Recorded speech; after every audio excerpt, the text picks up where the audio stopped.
తులసి Chandu Telugu YouTube స్పేస్లో ఈ పేరు వినగానే చాలామందికి భిన్నమైన అభిప్రాయాలు గుర్తొస్తాయి. కొందరికి ఆమె ఒక ధైర్యవంతురాలైన జర్నలిస్ట్, మరికొందరి దృష్టిలో ఆమె ఒక స్పెసిఫిక్ అయిన ఎజెండాతో పనిచేస్తున్న వ్యక్తి. సో ఈరోజు మనం తులసి చందు ప్రయాణం వెనుక ఉన్న అసలు కదేంటో ఎలాంటి పక్షపాతం లేకుండా విశ్లేషించి చూద్దాం. కంటెంట్ మీద ఒపీనియన్స్ అనేవి ఎంతలా విడిపోయాయంటే, ఒకవైపేమో ఆమెను అసహనానికి వ్యతిరేకంగా గళమెత్తిన ఒక ధైర్యవంతమైన గొంతుక అని ప్రశంసిస్తారు. మరోవైపేమో ఆమెది పక్కా హిందూ వ్యతిరేక అజెండా అని ముద్రవేస్తారు. ఇంతలా పూర్తి భిన్నమైన అభిప్రాయాలు ఎందుకేర్పడ్డాయో ఇప్పుడు చూద్దాం. అయితే ఈ వివాదాన్ని సరిగ్గా అర్థం చేసుకోవాలంటే ముందుగా ఆమె ప్రొఫైలేంటో, ఆమె జర్నీ ఏంటో చూడాలి కదా. అసలెవరూ ఈ తులసి చందు? ఆమె బ్యాక్గ్రౌండ్ ఏంటి? 1-2 కాదు, ఏకంగా 15 సంవత్సరాలకు పైగా ప్రొఫెషనల్ జర్నలిజంలో అనుభవం. ఈ ఒక్క నెంబర్ చాలు ఆమెను కేవలం ఒక యూట్యూబర్గా కాకుండా మీడియా రంగంలో చాలా లోతైన అవగాహన ఉన్న ఒక సీనియర్ జర్నలిస్ట్గా చూడ్డానికి. యూట్యూబ్లోకి ఇండిపెండెంట్గా రాకముందు ఆమె మనందరికీ తెలిసిన ఈటీవీ, ఏబిఎన్ ఆంధ్రజ్యోతి, సాక్షి టీవీ లాంటి పెద్ద పెద్ద మెయిన్ స్ట్రీమ్ న్యూస్ ఛానల్స్లో పనిచేశారు. ఇది మెయిన్ స్ట్రీమ్ జర్నలిజంలో ఆమెకున్న ఎక్స్పీరియన్స్ని చూపిస్తుంది.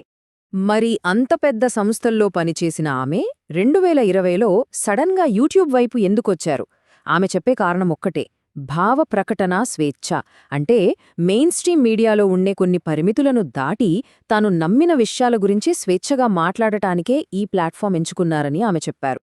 సరే, తన యూట్యూబ్ ఛానల్లో ఆమె ఏం మాట్లాడతారు?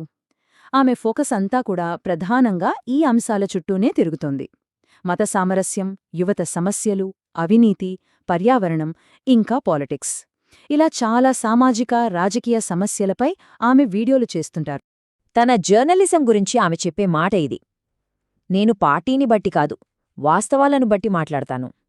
అంటే తన విశ్లేషణలకు ఏ రాజకీయ రంగు పులమకుండా కేవలం ఆధారాలతోనే ముందుకెళ్తానని ఆమె స్పష్టం చేస్తున్నారు.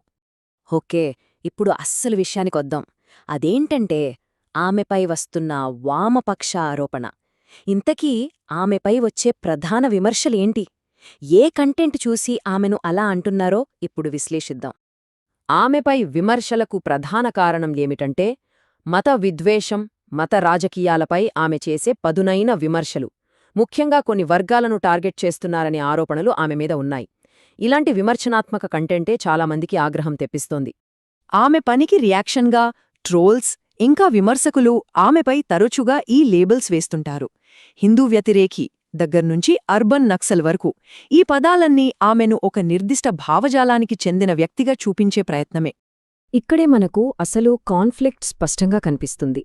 ఒకవైపు తులసి చందు ఏమంటున్నారంటే, నేను ద్వేషాన్ని మాత్రమే విమర్శిస్తాను, హిందూ మతాన్ని కానీ ఏదైనా ఒక పార్టీని కానీ కాదు అని.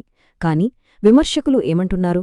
లేదు, ఆమె ఒకవైపు మాత్రమే మాట్లాడుతుంది, కేవలం రైట్ వింగ్ను మాత్రమే టార్గెట్ చేస్తుంది, లెఫ్ట్ వింగ్ తప్పుల్ని పట్టించుకోదు అని ఆరోపిస్తున్నారు.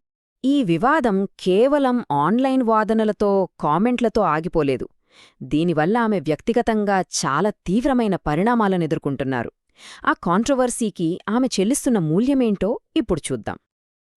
ఆమె ఛానల్ స్టార్ట్ చేసినప్పటి నుండి ఈ వేధింపులు ఎలా పెరిగాయో చూడండి. 2020లో సాధారణ ట్రోలింగ్తో మొదలైంది. అది కాస్త 2022 వచ్చేసరికి మార్ఫింగ్ ఫోటోల దాకా వెళ్ళింది. ఇక 2023లైతే పరిస్థితి పీక్స్కి చేరింది. ఏకంగా ప్రాణాలు తీస్తామంటూ మరణ బెదిరింపులు వచ్చాయి. ఆమె భయం ఏ స్థాయికి చేరిందో చెప్పడానికి ఈ ఒక్క మాట చాలు. ఇది 2023లో ఆమె సోషల్ మీడియాలో పెట్టిన పోస్ట్. ఇది కేవలం ఆన్లైన్ కామెంట్ సమస్య కాదు, ఒక వ్యక్తి తన ప్రాణభయంతో బ్రతికేలా చేస్తున్న వాస్తవికత. ఇన్ని బెదిరింపులు, ప్రాణభయం ఉన్నప్పటికీ ఆమె కనపనిని మాత్రం ఆపలేదు. వ్యవస్థీకృత ట్రోలింగ్ను ఎదుర్కొంటూనే ఆమె ఇప్పటికీ వివిధ సామాజిక, రాజకీయ అంశాలపై వీడియోలు చేస్తూనే ఉన్నారు. ఇది ఆమె పట్టుదలను చూపిస్తుంది.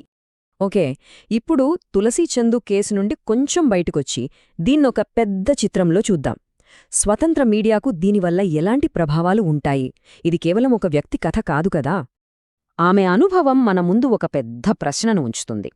స్వతంత్రంగా, ధైర్యంగా మాట్లాడాలనుకునే జర్నలిస్టులు, అందులోనూ ముఖ్యంగా మహిళలు, ఇలాంటి వ్యక్తిగత దాడులను, ప్రాణహానిని ఎదుర్కోవాల్సిందేనా? ఇది తప్పదా? చివరగా ఈ మొత్తం చర్చ మనల్ని ఒకే ఒక ప్రశ్న దగ్గర ఆపుతుంది. అసలు ఈ కథంతా ఒక జర్నలిస్టు పక్షపాతం గురించా, లేక భిన్నాభిప్రాయాలున్న ఈ ప్రపంచంలో కఠినమైన, ఇబ్బందికరమైన ప్రశ్నలు అడిగితే ఇలాంటి మూల్యం చెల్లించాల్సిందేనా అనేదాని గురించా? ఇది మనందరం ఆలోచించాల్సిన విషయం.